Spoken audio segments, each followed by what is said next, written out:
Bien, amigos, aquí estamos nuevamente en su debate jurídico. En el día de hoy estamos hablando sobre la nación dominicana. Pero en el camino, en la explicación de cómo se va amasando la identidad que le da consistencia a la nación dominicana, hemos ido viendo los episodios históricos que estuvieron en los orígenes de la misma, pero también hemos ido encontrando en el camino los episodios de la nación haitiana, con la que compartimos la isla de Santo Domingo, de la Hispaniola. Sí. Entonces hablábamos al final del segmento anterior, ya en este tercer segmento, sobre la nación de Saint-Domingue. Saint-Domingue, sí, Saint-Domingue fue la colonia más rica. Jean Price-Mar, bueno, todos los ellos, autores que han tratado el tema. todos los autores haitianos han tratado el tema de la nación haitiana, que es una nación que surge de esos factores que básicamente nace sin el factor de su propia élite, porque ellos, todos los amos fueron muertos, aniquilados. ¿no? Aniquilados, y surge como una nación negra, pero al surgir la nación haitiana, tras la derrota de las tropas napoleónicas que vinieron a... Y eso por el mismo trauma del fenómeno de explotación brutal, Sí. de que fueron objeto. Es una nación que nace en medio de un trauma también. Exacto, nace traumáticamente porque es una nación de esclavos. Exacto. Entonces, esas élites obviamente eran también unas élites... Sí, bueno, eran élites... que no tenían una identidad, o sea, no había una conformación con el suelo, pero había un grupo criollo. Lo que ocurre es lo siguiente: lo que ocurre es que al surgir toda esta etapa revolucionaria, pues se produce una ruptura tras la llegada de Víctor Emmanuel Leclerc a poner en orden las cosas después de 10 años de gobierno de Toussaint Louverture. Las tropas napoleónicas no logran controlar el territorio porque esas tropas en gran medida son diezmadas por la fiebre amarilla.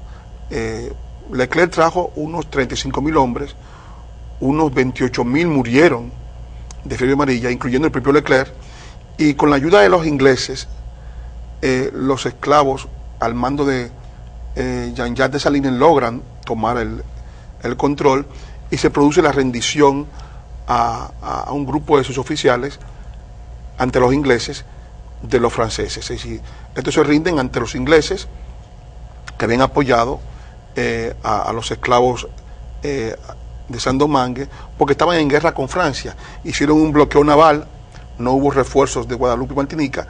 El bloqueo naval más la ayuda más la fiebre amarilla contribuyeron a la derrota de Francia, que se refugió en la parte dominicana hasta 1809, es decir que hubo 7 años de dominio francés en la parte dominicana. El periodo de la famosa España boba.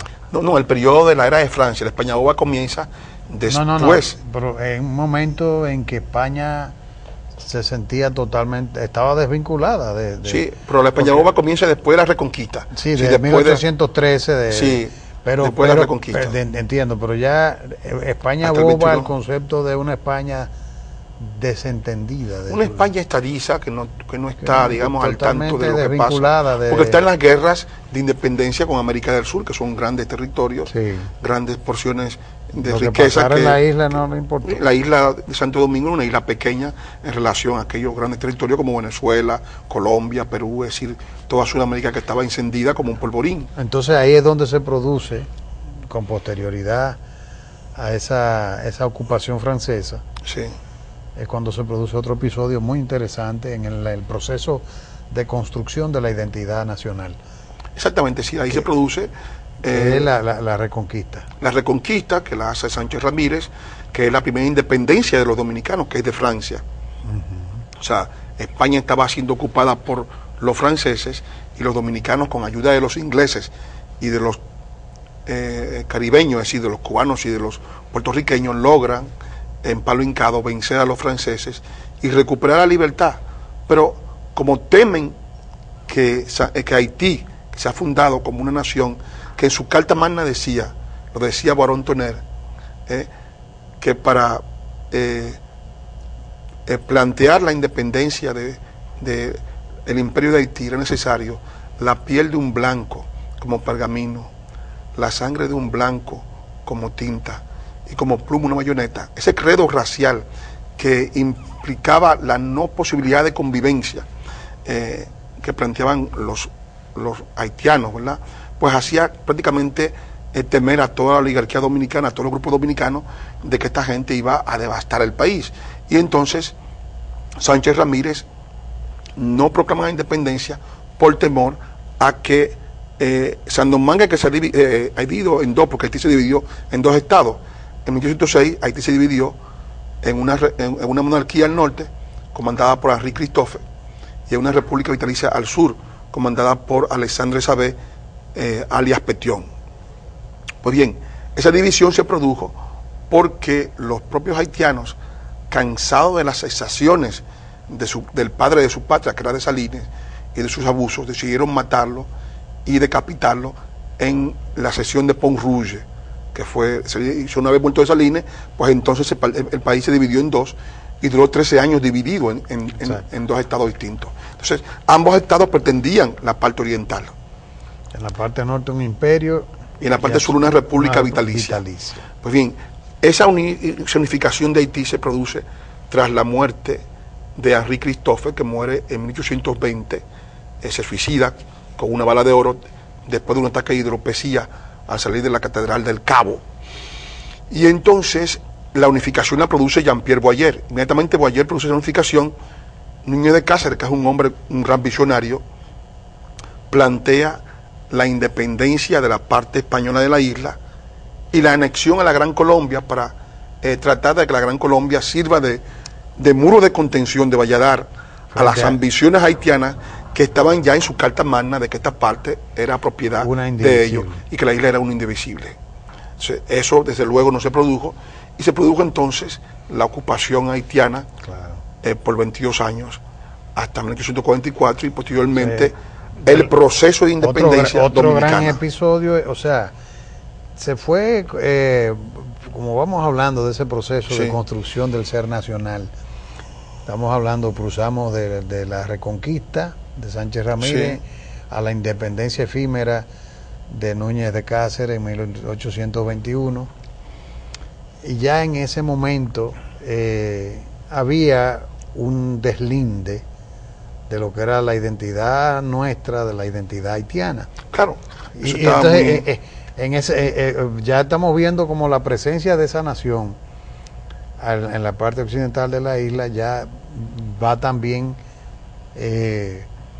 construyendo, siendo parte de la construcción de la identidad del ser nacional también. Así es decir, la proclamación de la independencia de Sandomangue con el nombre de Haití, en su carta magna, esta gente desconocía la existencia de un pueblo dominicano, un pueblo más antiguo en 2 siglos que lo que se formó allí, porque el pueblo de Sandomangue comenzó a formarse en el siglo XVIII, mientras que nosotros comenzamos a despuntar en el mundo a finales del siglo XV, es decir, que estamos hablando de que había por lo menos 2 siglos de existencia anterior del etos nacional, o sea, de lo que sería, digamos, el protopueblo dominicano, y que lo que se llama el pueblo haitiano comienza realmente a formarse, a fraguarse a partir del siglo XVIII, es decir, en el siglo XVIII, cuando comienza el siglo XVIII, había allí 13.000 personas, y la mayoría eran blancos franceses, es decir, que la formación inicial ahí se hace en el caso de Haití, en el caso dominicano es muy anterior. Entonces eso hace también una diferencia histórica importante, que es importante subrayar, porque en muchos casos ellos se han atribuido el nombre de Haití, que es un nombre antiguo, para darse también un dejo de antigüedad que realmente no tienen. O sea, que es una situación totalmente, un poco a veces ficticia, de ahí que se habla de indigenismo haitiano, de los caciques de Haití, de que Nacaona era haitiana, que Caonabo era haitiano, cosa que es totalmente falsa.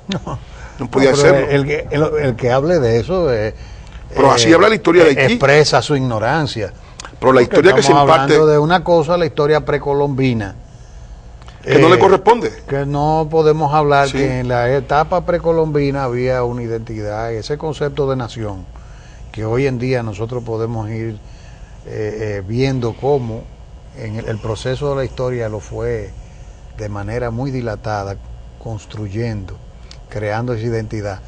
No existía en la etapa precolombina, porque en esa etapa, si a esa vamos, entonces no se sabe. No, pero es la herencia precolombina, es decir, ellos se están atribuyendo la herencia de los caciques. De acuerdo, pero bueno. De la española. Bueno, pero Jaragua, por ejemplo, sí. podría quedar en parte el cacicajo de Jaragua ocupaba. Quedó en lo que era la Yaguana. Sí, pero una parte fundamental de lo que hoy es Haití, Sí. incluido Puerto Príncipe. Sí, la Vera Paz. Pero eso, entonces, la Vera Paz. Pero no se puede decir por eso que era haitiano.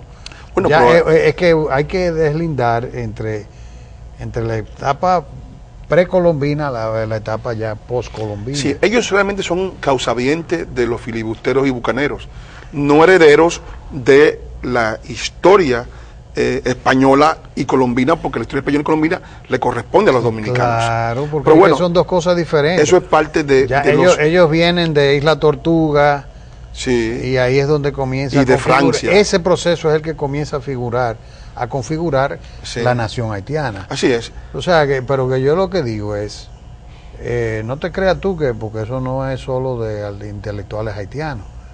De este lado también hay quien lo diga. Sí, claro. Entonces, pero obviamente acusan una ignorancia total de lo que es por eso estamos haciendo este programa, Manuel, para que el pueblo dominicano entienda lo que es el concepto de nación y cómo se va amasando a través de un proceso histórico que va catalizando hechos la nación dominicana y creando chispas. Así es. Y acontecimientos que si tú lo puedes ir viendo, mira, ok, acontecimientos como tales que cruzaban primero a cazar los bucaneros, sí. Y ese proceso fue generando que la presencia de las Biblias, esa presencia de las Biblias te genera a ti un recogimiento. Entonces todo eso va generando una serie de acontecimientos. Es un proceso histórico largo. Y te van creando una identidad. Fíjate cómo nosotros hemos venido evaluando de cómo esa identidad nacional dominicana va separándose y protegiéndose de esa nueva identidad que se va desarrollando en el lado occidental de la isla. Así es. O sea, desde ese momento ya están definiendo rasgos y características diferentes que tienen raíces en la cultura, en la religión, en la historia. O sea, fundamentales. Claro. Entonces no podemos hablar. Si a esa vamos, no se sabe quién es quién. Porque la lucha el cacicajo dominicana de Jaragua tenía sí. su capital en el lado dominicano. Así es. Yo creo que había también en todo eso la noción de cómo se ha ido forjando la nación dominicana en términos ya de la búsqueda de un ente propio, de un gobierno propio. Pero Manuel, óyeme, este tiempo se está yendo tan rápido. Sí. Y nosotros estamos embebecidos en esta conversación y sé que los amigos televidentes están entendiendo el porqué de este programa, pero ya tenemos que ir a una última pausa para volver en nuestro último segmento para ver cómo agilizamos y vemos por qué es que la nación dominicana está en el ocaso. Esto es una tesis tuya. Volvemos en unos minutos, por favor, esperen por nosotros.